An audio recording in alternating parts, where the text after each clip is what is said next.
Selamat malam, Opa, Oma, Bapak, Ibu, saudara-saudari, dan anak-anak yang terkasih di dalam Tuhan kita Yesus Kristus. Selamat mengikuti ibadah keluarga Rabu 21 Oktober 2020 secara daring melalui kanal YouTube GPIB Pasar Minggu, Jakarta. Kita akan merenungkan firman Tuhan dari Ibrani 4 ayat 14 sampai dengan 16 dengan tema Yesus Imam Besar Agung yang akan disampaikan oleh Bapak Pendeta Irdian Sulistiantoro. Kiranya kesetiaan beribadah kita merupakan ungkapan syukur nyata melalui kehidupan persekutuan yang membawa berkat bagi kita dan sesama. Jemaat dipersilahkan berdiri. Mari kita persiapkan hati dan pikiran kita untuk memulai ibadah ini. Kita menghadap Tuhan, Imam Maha Besar dan Agung, dengan menaikkan pujian bagi kemuliaannya. Mari kita memuji dari Kidung Jemaat 242, bait 1 dan 2, muliakan Allah Bapa.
Jemaat, mari kita berdoa. Bapa Raja yang agung, yang penuh kasih dan kemurahan, kini kami datang dan masuk dalam jam ibadah bersama keluarga. Bapa, dalam segala situasi kami percaya Engkau ada dan beserta umat-Mu. Pada jam sembahyang ini, kami menghampiri tahta kasih karunia-Mu, memohon rahmat dan pertolongan daripada-Mu saja. Puji syukur kami sampaikan atas berkat dan anugerah di sepanjang waktu perjalanan hidup umat-Mu. Tuntunan tangan yang penuh kasih yang selalu menggenggam jemari kami untuk berjalan serta-Mu melalui terang dan gelap, lurus dan berkelok, naik dan turun perjalanan ini.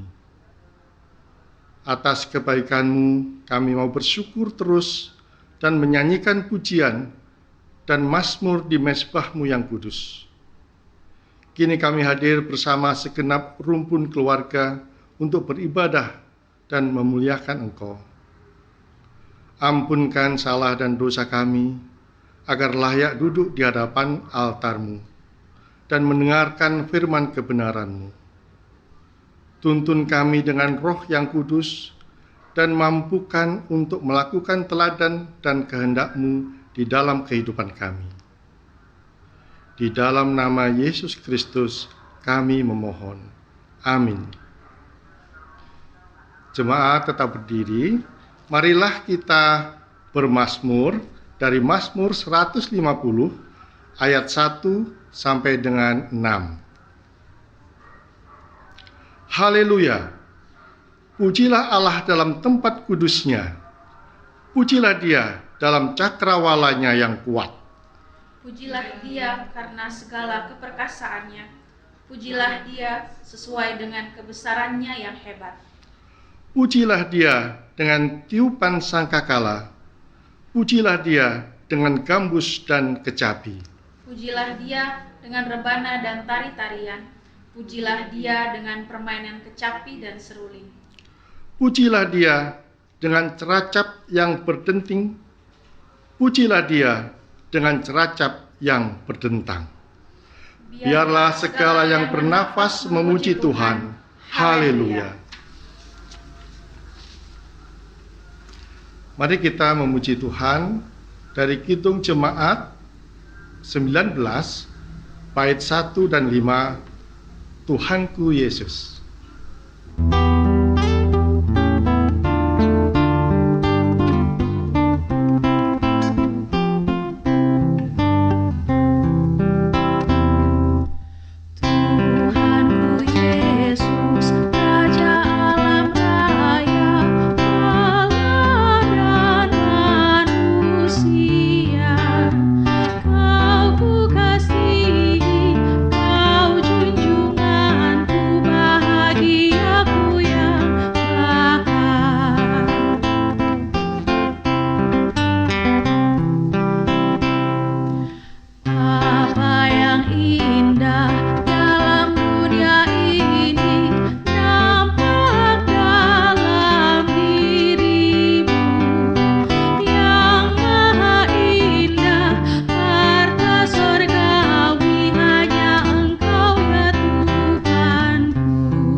Puji Tuhan, Allah kita adalah Allah yang luar biasa. Sebagai Bapa yang mengasihi kita, hari ini kita diperjumpakan kembali dalam suasana ibadah di tengah-tengah keluarga. Berkat yang besar ketika kita boleh berada di dalamnya. Kita segera akan menerima sabda Allah. Sebelumnya, mari kita akan berdoa. Bapa Surgawi, hari ini Engkau hadir, berada di tengah-tengah keluarga kami. Tuhan berkehendak untuk menyapa kami melalui sabda-Mu. Di dalamnya kami akan memperoleh kekuatan dan perlindungan dan berkat dari-Mu. Bersabdalah, kami anak-anak-Mu siap untuk menerimanya. Yesus Kristus, firman yang hidup, kami sudah berdoa. Amin. Kami jemput umat bangkit berdiri.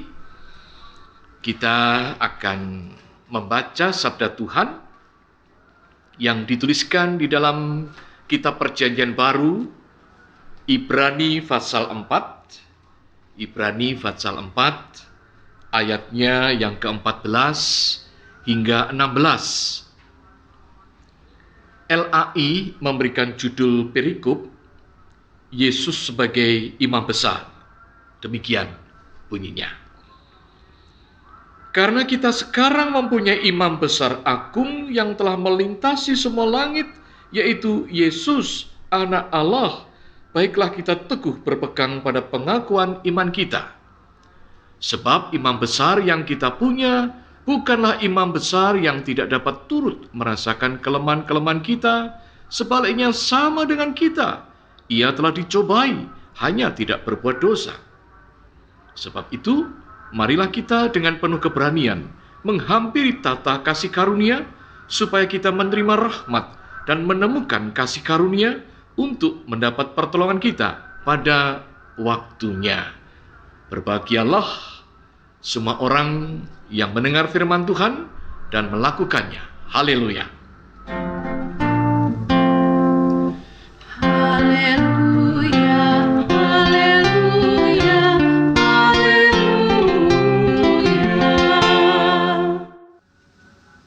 Kekasih-kekasih Kristus, tema renungan kita pada malam hari ini adalah Yesus, Imam Besar Agung. Nah, ketika tema kita itu, maka pastilah kita tidak mungkin kemudian tidak berbicara tentang ibadah. Berbicara tentang ibadah, pasti di dalamnya akan berbicara tentang Yesus sebagai imam besar. Dan dalam kaitan itu, sebelumnya saya mau bertanya kepada pelayan Tuhan, Bapak Penanto Endra Sasmita. Bapak berkenaan dengan ibadah. Ketika Bapak beribadah, tujuannya apa, Pak? Bersyukur, Pak Pendeta. Karena saya merasa Tuhan menyertai setiap aktivitas kami sehari-hari. Kalau kami keluar rumah, Tuhan beserta kami. Perjalanan diberikan keamanan. Kemudian juga sebagai orang tua di rumah, kami nunggu anak-anak yang pulang kerjanya gimana, pulang sampai rumah rasanya bersyukur, oh Tuhan menyertai anak-anak saya. Jadi seluruh kegiatan keluarga kami itu saya tumpukan kepada Tuhan dan saya merasa senantiasa Tuhan menyertai. Ada masalah pun Tuhan memberikan jalan keluar. Jadi ungkapan syukur itu kami nyatakan dalam ibadah. Ya, baik. Menurut Bapak itu merupakan pemeliharaan Tuhan ya, Pak ya? Betul, Pak, merupakan itu pemeliharaan Tuhan, kasih sayang Tuhan, dan itu luar biasa menurut Bapak. Sangat luar biasa. Sangat luar biasa. Luar biasa ya, Pak ya. Betul. Baik, sekarang saya berganti bertanya untuk Mbak Yosi. Mbak Yosi berkenaan dengan ibadah. Mbak Yosi rajin ibadah ya? Iya. Syukurlah ya. Nah, ibadahnya. Ketika Mbak Yosi beribadah, kan pasti dengan sungguh-sungguh ya. Itu ditujukan kepada siapa? Untuk kepada Yesus Kristus Sang Imam Agung yang besar. Yesus Kristus Sang Imam Besar ya. Sang Imam Besar, bukan hanya imam besar, tapi imam besar agung ya. Dan memang kalau namanya beribadah, saudara-saudara, beribadah itu kan intinya mempersembahkan ya. Nah, ketika mempersembahkan maka kaitannya dengan imam. Dan imam di sini adalah terarah kepada Yesus Kristus sebagai imam besar, bukan hanya sekedar imam besar, tapi imam besar agung, begitu. Baik, saudara-saudara yang diberkati oleh Tuhan, memang ketika kita berbicara tentang ibadah, maka ibadah itu sangat familiar ya dalam kehidupan kita sekalian. Dikatakan familiar dengan bibir kita sering mengucapkan kata ibadah ya, mengajak ibadah, dan dengan telinga kita juga sering mendengar orang mendengungkan kata ibadah itu. Sangat familiar dengan kita. Dan bahkan saudara, ibadah itu ternyata merupakan sesuatu yang kita lakukan, kita laksanakan. Itulah kemudian ibadah menjadi sesuatu yang familiar. Nah, sekarang yang menjadi pertanyaannya adalah di mana posisi ibadah itu dalam kehidupan ini? Di mana posisi itu? Apakah ketika beribadah itu ibadah dilakukan hanya sekedar mencari semacam entertain untuk mencari hiburan? Apakah hanya itu saja, Pak? Saya yakin tidak ya, apalagi jawaban Bapak tadi ya. Atau ibadah hanya sebagai suplemen begitu. Suplemen itu ada yang bagus, enggak apa-apa begitu, Pak Yosi? Enggak ya? Nah, atau ibadah itu menjadi yang utama dan terutama, menjadi kebutuhan akan kehidupan ini. Dan saya yakin kita setuju bahwa yang namanya ibadah adalah merupakan kebutuhan bagi hidup dan kehidupan ini. Nah, saudara-saudara kekasih Tuhan, posisi letak ibadah dalam hidup ini memang sangat-sangat ditentukan dari adanya korelasi antara pengalaman hidup di balik ibadah yang dilakukan dengan pemahaman tentang ibadah. Ada korelasinya. Ketika seseorang memiliki pengalaman yang luar biasa di balik ibadah itu, maka pasti akan berkorelasi dan bahkan linear dengan pemahaman tentang ibadah. Ketika itu, saudara, maka pastilah posisi yang namanya posisi ibadah dalam hidup ini tidak akan pernah mungkin terposisikan hanya sebagai entertain, hanya sebagai suplemen, tetapi akan terposisikan sebagai yang utama dan terutama, sebagai kebutuhan hidup, dan bahkan secara ekstrim soal hidup dan mati. Ya, soal hidup dan mati. Sekali lagi, ibadah soal hidup dan mati. Sekali lagi, kadar kualitas peribadahan sangat dipengaruhi pengalaman dan makna di balik ibadah yang dilakukan. Saudara-saudara, seorang teolog, Alexander Schumann, mengatakan bahwa hakikat ibadah itu sangat berkaitan dengan hakikat identitas kemanusiaan. Dikatakan begini, pertama-tama, hakikat identitas kemanusiaan manusia bukan ditandai dari kemampuan ia berpikir, juga bukan pertama-tama ditandai dari kemampuan bagaimana ia bekerja, bukan itu. Tetapi pertama-tama ditandai dari bagaimana ibadahnya. Ya, bagaimana ibadahnya. Soal berpikir ya, soal bekerja ya, tapi bukan itu pertama-tama. Tapi pertama-tama ditandai dari bagaimana ibadahnya. Jadi dalam hal ini, menurut teolog Alexander Schumann ini, bahwa yang namanya ibadah itu terposisi pada urutan yang pertama tentang pencirian kemanusiaan manusia. Nah, saudara, hal itu oleh Alexander Schumann melihat ada keterkaitan yang sangat erat dengan latar belakang mengapa ia beribadah. Ada sebab akibatnya. Nah, kalau kita lihat konteks perjanjian lama, misalnya di dalam Keluaran 20 ayat 1-17, saudara. Di sana kan ada peristiwa pada saat Tuhan memberikan 10 perintah Allah. Di sana di dalam Keluaran 20 itu, saudara, ada sekuen di situ, ada urutan, ya, ada urutan. Urutan yang pertama itu berbicara tentang anugerah Tuhan luar biasa. Berbicara tentang tindakan Tuhan yang luar biasa. Berbicara tentang intervensi Tuhan untuk manusia. Baru yang kedua bicara tentang hukum-hukum itu. Ya. Jadi intervensi Tuhan, kemudian hukum-hukum itu bagian ranah umat yang menangkap tentang intervensi tindakan Allah yang luar biasa itu. Tindakan Allah yang luar biasa itu disikapi oleh umat dengan rasa kekaguman, rasa salut dan luar biasa. Karena melalui tindakan Allah yang luar biasa itu, Tuhan sedang menyatakan kemuliaannya. Tuhan sedang menyatakan kekudusannya. Sekaligus Tuhan menyatakan cinta kasih-Nya. Itu intervensi Tuhan. Makanya dikatakan di sana tindakan Allah. Aku Tuhan Allahmu yang telah melepaskan engkau dari tanah perbudakan. Bagi umat Israel, sesuatu yang luar biasa sekali. Umat meresponnya dengan kagum, salut, dan bersyukur. Nah, respon itu namanya ibadah. Diwujudkan dari tindakan apa yang harus dilakukan umat untuk Tuhan melalui pembunuhan hukum-hukum itu. Ada penyampaian hukum-hukum itu. Artinya, penyampaian hukum-hukum itu baru bisa dilaksanakan ketika terlebih dahulu ada intervensi Tuhan. Itu ibadah. Jadi ibadah respon. Ya, respon. Itu dalam konteks perjanjian lama, salah satunya. Nah, kemudian dalam konteks perjanjian baru, saudara, dari Ibrani, yang tadi kita baca, ya, dari Ibrani.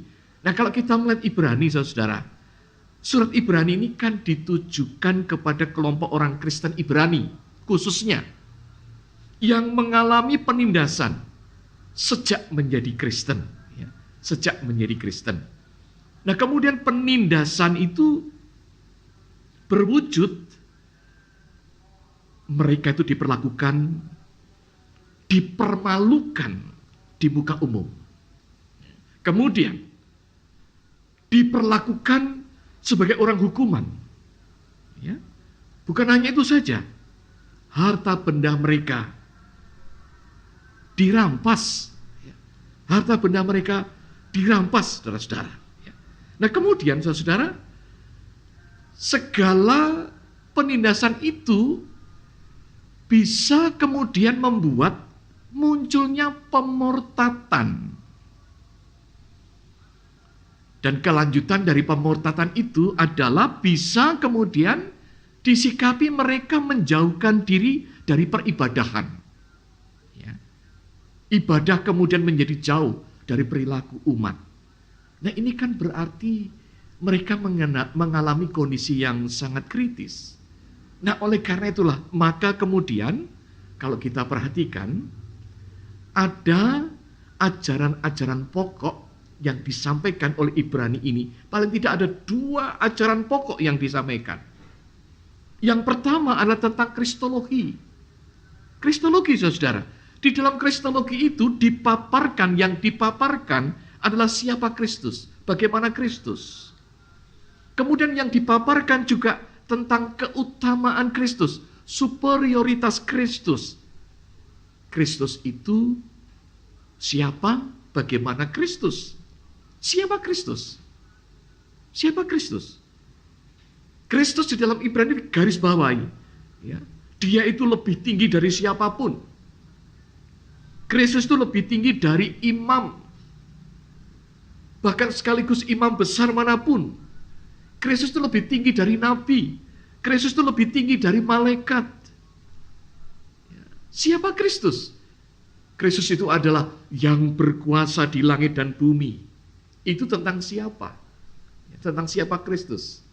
Kemudian yang berikutnya bukan hanya siapa. Dalam kristologi ditanyakan juga bagaimana Kristus. Nah, ketika bertanya bagaimana Kristus, maka itu sesungguhnya menunjuk pertama-tama pada karyanya, karya Yesus. Dan terutama ketika oleh Ibrani diarahkan saat Kristus berperan sebagai imam. Bukan hanya imam biasa, tapi imam besar yang agung. Terutama ditandai ketika Yesus yang memerankan diri sebagai imam besar itu memerankan diri, mau diposisikan sebagai dikambing hitamkan. Ya. Diperlakukan dikambing hitamkan, artinya dia mau menanggung sebuah kesalahan yang bukan kesalahannya. Dan saudara kasih Tuhan, berbicara tentang keutamaan yang dilakukan oleh Ibrani, menggarisbawahi tentang superioritas Kristus, sangat dinampakkan sekali oleh Ibrani ini. Ketika dengan sangat-sangat sengaja, Ibrani mengeksplor berkenaan dengan eksistensi Kristus sebagai imam besar yang agung itu. Dan dengan sangat sengaja diperbandingkan dengan imam besar lainnya. Ya, imam besar lainnya khususnya dalam ini langsung diarahkan kepada Harun misalnya. Ya, dalam perjanjian lama. Ya, ternyata Harun pun juga imam besar, dieluk-elukan tapi jatuh juga. Dia kan pernah buat lembu emas. Ya. Kemudian Kayafas dalam perjanjian baru. Tapi gara-gara Kayafas bukankah Yesus disalib? Ya. Nah, itu ditunjukkan oleh Ibrani. Nah, khususnya ayat 14 yang tadi sudah kita baca, saudara. Ya, Kristus dalam hal ini dikatakan, Kristus adalah imam besar agung, berbeda dengan imam besar lainnya. Ya. Kristus itu telah melintasi semua langit, dikatakan demikian. Ya. Dikatakan juga, Kristus telah mengalami pencobaan tanpa jatuh dalam dosa, di ayat 15. Ya.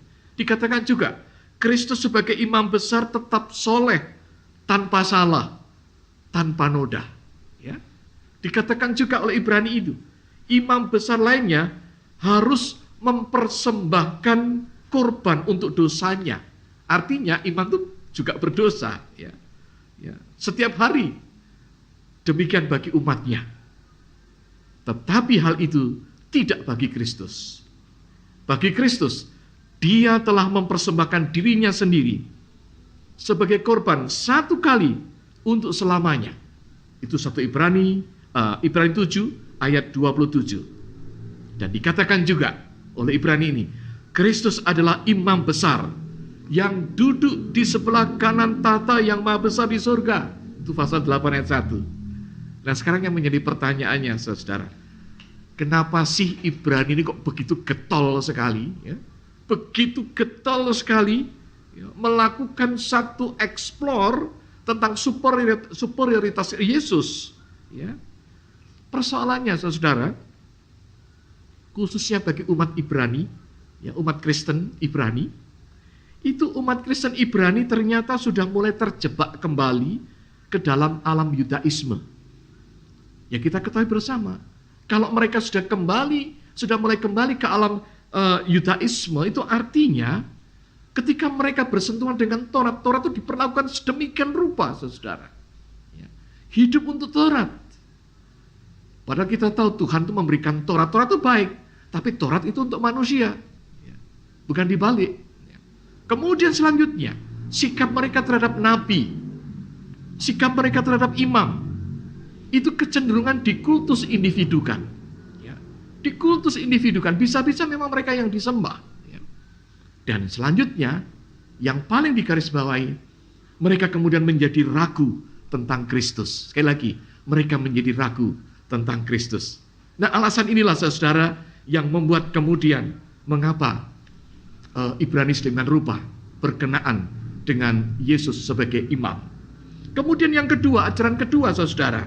Ajaran pokok yang kedua disampaikan di dalam Ibrani ini adalah berkenaan dengan umat beriman itu digambarkan sebagai umat yang sedang berziarah. Ya, sebagai umat yang sedang berziarah dalam perjalanan menuju tanah air surgawi. Ya, itu kalau saudara-saudara mau membaca nanti di Ibrani 11 ayat 14 sampai 16, ya. Itu pokok ajaran yang kedua. Nah, dalam pokok ajaran yang kedua itu, saudara, di situ sangat-sangat digarisbawahi tentang iman. Sekali lagi, digarisbawahi tentang iman. Bahwa iman itu menunjukkan sebuah keyakinan tentang hal yang diyakini sekalipun belum terlihat dan belum terbukti. Nah, oleh karena itulah, saudara, dengan sangat sengaja di dalam Ibrani berkenaan dengan ini, itu ditampilkan tokoh-tokoh beriman. Siapa di situ? Nanti kalau dibaca ketemu kata Habel, ketemu tokoh Henoh, ketemu tokoh Musa. Nah, kita tahu Henoh itu dengan imannya. Kita tahu Habel itu dengan imannya. Kita tahu Musa itu dengan imannya. Luar biasa. Ditampilkan dalam perbuatan-perbuatan berkenaan dengan imannya. Dengan imannya memberi kekuatan yang begitu tegar. Nah, di situ dimaksudkan agar mereka tetap setia dalam perjalanan ziarah itu. Ya. Mereka kendati menghadapi berbagai cobaan, mereka tidak goyah. Oleh karena sebuah aniaya, tetap memegang imannya. Nah, sekarang saudara, kekasih-kekasih Tuhan, disampaikan kepada kita sekalian, sebenarnya apa sih yang menjadi tujuannya sehingga dua pokok ajaran itu disampaikan oleh Ibrani sedemikian rupa? Apa tujuannya? Yang pertama supaya umat itu tetap pegang iman dan tidak murtad. Sekali lagi, pegang iman dan tidak murtad ketika menghadapi berbagai kesulitan. Ya. Kemudian yang kedua, supaya tetap beribadah. Ya, supaya tetap beribadah. Yang ketiga, supaya tetap pegang Kristus sebagai imam besar yang agung. Ya. Itu tujuannya. Jadi, saudara, bahwa ketika umat tetap memegang Kristus sebagai anak Allah, ketika memegang Kristus sebagai imam besar, maka itu artinya sama dengan menerima anugerah kerajaan Allah yang tak tergoncangkan. Sekali lagi, menerima kerajaan Allah yang tak tergoncangkan. Artinya apa? Menerima keselamatan. Menerima keselamatan. Dan itu adalah anugerah luar biasa yang tak cukup hati ini untuk merasakannya. Anugerah luar biasa yang tak cukup pikiran ini untuk menalarkannya. Amazing. Luar biasa sekali, saudara. Ya. Nah, itu semua adalah merupakan intervensi Tuhan. Intervensi Tuhan.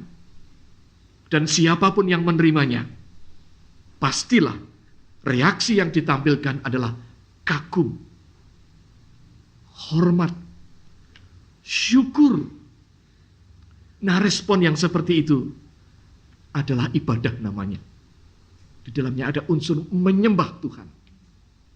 Melihat intervensi Tuhan yang luar biasa atas kehidupan ini. Tetapi pertanyaannya, bagaimana ketika sebaliknya? Ketika sebaliknya yang terjadi, saudara. Tuhan yang sudah luar biasa mengintervensi dengan perbuatannya yang menyelamatkan itu, tetapi tidak ada respon. Kalau tadi Bapak Penatua Indra Sasmito katakan cuek begitu ya Pak ya. Cuek. Bagaimana kalau itu yang terjadi? Bisakah kemudian mereka itu tetap disebut sebagai umat? Jawabannya jelas. Bukanlah sebagai umat. Kalau umat, maka pastilah akan merespon intervensi tindakan Allah yang menyelamatkan tadi.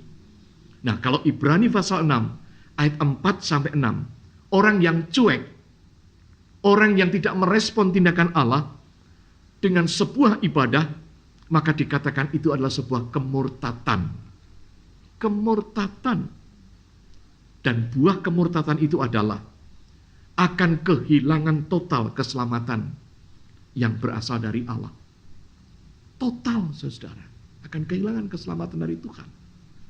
Dan Ibrani 12 ayat 29 mengatakan, sebab Allah kita adalah api yang menghanguskan. Api yang menghanguskan.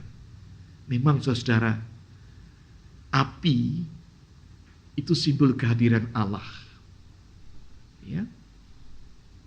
Pada saat Tuhan hadir dalam kehidupan Musa, ditandai dengan adanya api.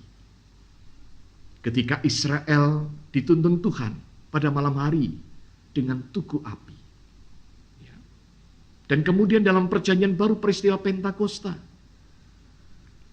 datangnya Roh Kudus ditandai dengan api. Oleh karena itu kalau dalam ibadah-ibadah kita pada hari Minggu, apa sih maknanya lilin dinyalakan? Itu sebenarnya adalah simbol kehadiran Tuhan. Maka sebenarnya lebih lurus sebenarnya jangan mematikan api ketika saat beribadah. Ya. Itu yang mesti ditinjau kembali. Ya. Karena api itu simbol kehadiran Tuhan. Simbol. Ya. Tetapi ingat, api juga simbol dari murka Tuhan. Ya, simbol dari murka Tuhan. Nah, ini dikaitkan dengan ibadah. Ya, dikaitkan dengan ibadah. Jadi tegasnya saudara, menandai dia umat atau bukan, itu ditandai dari beribadah atau tidak. Ya. Jadi, saudara-saudara, kalau tidak ibadah dikatakan murtad. Kalau murtad kaitannya dengan api Tuhan, ya, dengan api Tuhan. Ya. Jadi menurut Ibrani ini, ibadah itu ternyata bukan sekedar benar-benar bukan sekedar entertain, suplemen, tetapi soal hidup dan mati, saudara. Jadi kalau Bapak Ibu saat ini dalam keluarga ibadah, itu memang soal hidup dan mati.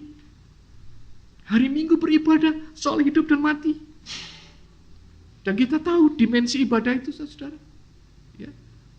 Kita tidak pernah terhenti gara-gara secara fisikal kita nggak bisa kumpul. Ya. Kita nggak berhenti. Kita tetap melakukan ibadah secara luring. Secara daring maksudnya. Secara daring, secara online. Tetap dilakukan. Kita nggak ngumpul di gereja, tetap beribadah di rumah-rumah. Ya. Jadi jangan sekali-kali kita menghentikan ibadah. Dan di saat ibadah, pegang terus itu. Yesus Kristus, imam besar dan agung itu. Karena di sanalah keselamatan tersedia. Dan saudara-saudara, ingat, saat ini beban belum selesai kita. Hubungan kita dengan Tuhan harus semakin dekat. Mari kita semakin beribadah. Beribadahlah senantiasa. Tuhan memberkati. Amin.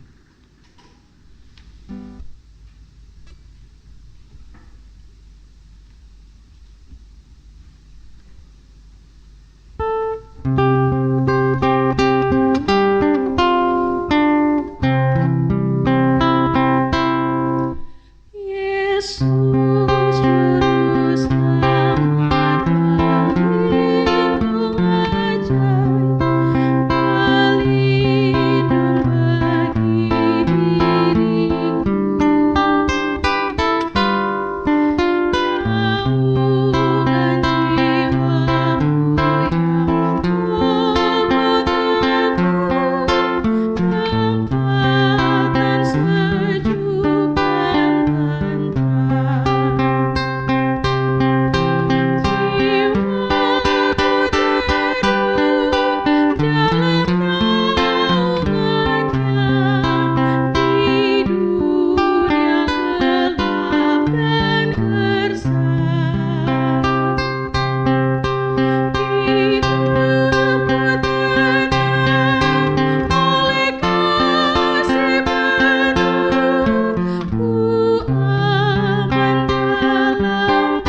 kita masuk dalam doa syafaat, kita berdoa. Bapa Surgawi, terima kasih anugerah keluarga. Berkat besar kami terima ketika bersama suami, istri, anak-anak berkumpul. Terlebih kami beribadah. Ya Tuhan, mampukanlah kami membuka pintu keluarga untuk kehadiran Yesus.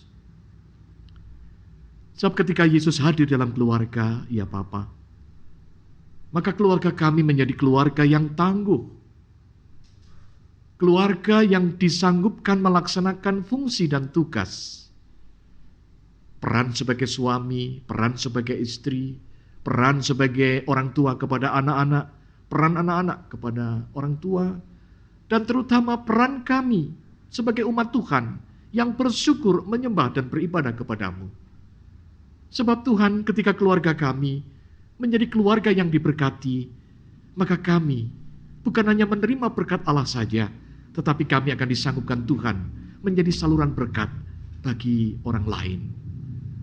Ya Bapa, walaupun kami sampai saat ini masih berhadapan dengan beban yang berat, pandemi COVID-19 dengan berbagai dampak-dampaknya, Tuhan memang tidak pernah menjanjikan kami kenyamanan, tetapi Tuhan menjanjikan penyertaan. Ya Bapa, jadikanlah kami sebagai keluarga yang senantiasa disertai Tuhan. Itu berkat yang luar biasa bagi kami, dan biarlah kami akan tetap menyembah Dikau. Sebagai Imam Besar Agung, ya Yesus, Engkaulah kekuatan dan pelindungan kami.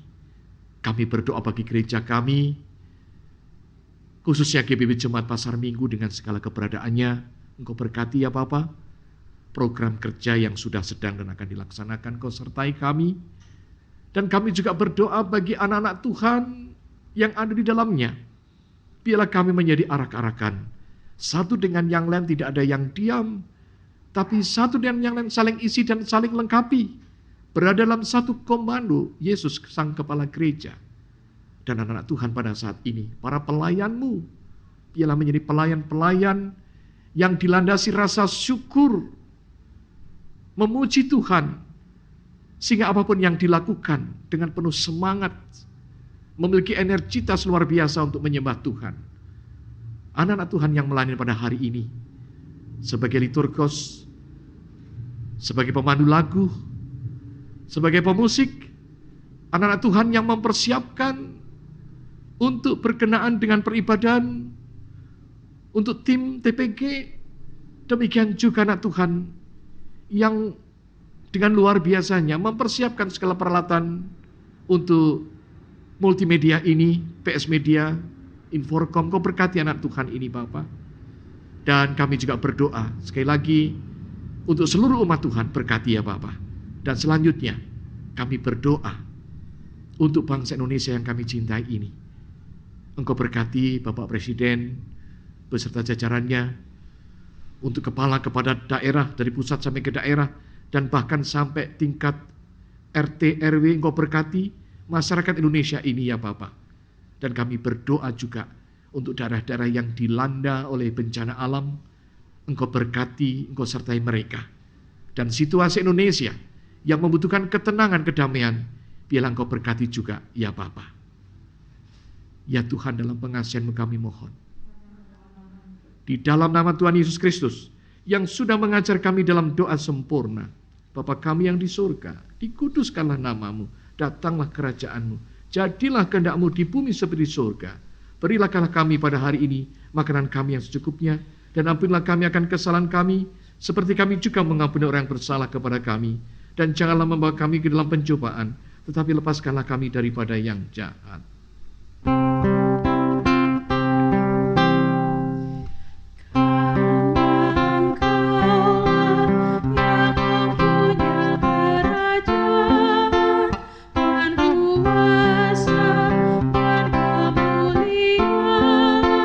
Sampai selama-lamanya.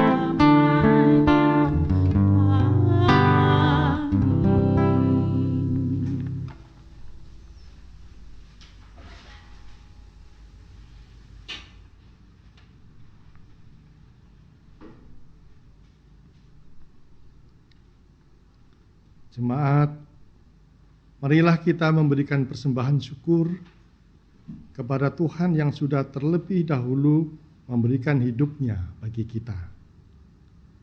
Mari mengucap syukur dan memberikan persembahan sebagai wujud syukur atas pemeliharaan Tuhan bagi kita bersama keluarga. 2 Korintus 9 ayat 7 menyatakan, hendaklah masing-masing memberikan menurut kerelaan hatinya, jangan dengan sedih hati atau karena paksaan, sebab Allah mengasihi orang yang memberi dengan sukacita. Bagi jemaat yang saat ini beribadah secara daring, dapat memberikan persembahan melalui rekening bank yang tertera di layar, atau dapat diantar langsung ke kantor majelis jemaat GPIB Pasar Minggu setiap hari kerja. Tuhan memberkati saudara dan persembahan saudara.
Mari kita berdiri untuk menyerahkan persembahan kita dalam doa kepada Tuhan.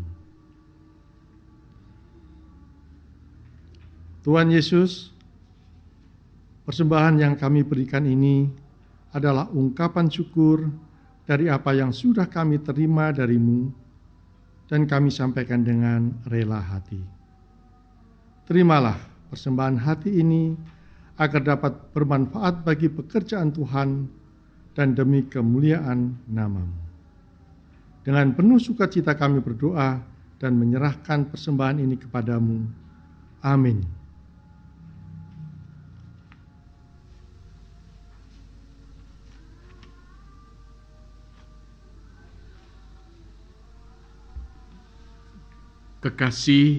Kekasih Kristus, ibadah bukan sekedar entertain.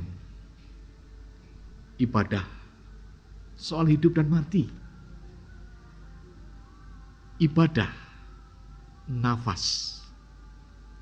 Sebab di dalam ibadah kita menyembah Yesus, Sang Imam Besar Agung itu. Beribadahlah, terutama jadikanlah keluarga menjadi tempat untuk beribadah.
Arahkanlah hati pikiranmu kepada Tuhan, serta terimalah berkat-Nya.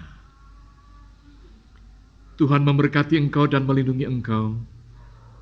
Tuhan menyinari engkau dengan wajah-Nya dan memberikan engkau kasih karunia. Tuhan menghadapkan wajah-Nya kepadamu dan memberikan engkau damai sejahtera.